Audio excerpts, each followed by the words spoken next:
Assalamualaikum warahmatullahi wabarakatuh. Perkenalkan, saya Resa Lutfia dengan NIM 1907030449.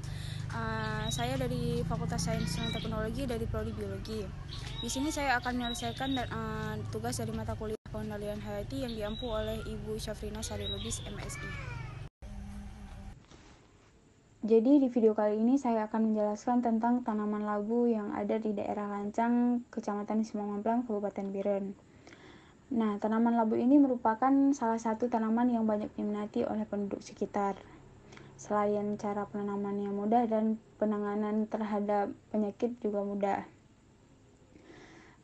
Nah, jadi kita akan membahas tentang penyakit pada tanaman labu ini yang disebabkan oleh serangan patogen hama dan gulma.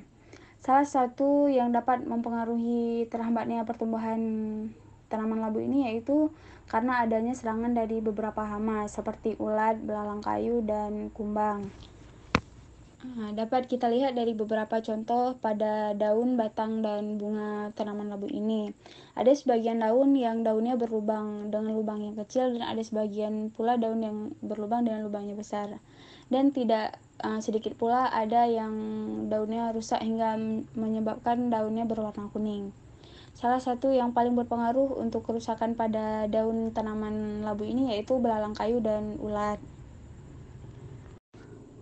Salah satu akibat yang dihasilkan oleh hama ini yaitu berupa lubang yang besar pada jaringan tanaman, sehingga menyebabkan terhambatnya pertumbuhan dan akhirnya kematian pada tanaman. Kerusakan yang terjadi pada bibit muda ini seringkali merusak karena menunda kematangan tanaman. Jika bunga pun terpengaruh, pembentukan buah juga akan berkurang.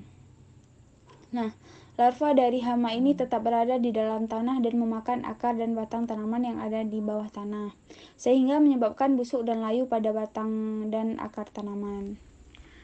Nah, jadi ada beberapa cara yang dapat kita lakukan untuk mengatasi serangan hama pada tanaman labu ini, yaitu dapat kita lakukan dengan cara memanfaatkan predator ataupun musuh alami hama tersebut. Dan dapat kita lakukan dan penyiangan gulma serta melakukan aplikasi yang dapat mengurangi serangan hama tersebut. Demikian pemaparan video dari saya, lebih dan kurang saya mohon maaf. Assalamualaikum warahmatullahi wabarakatuh.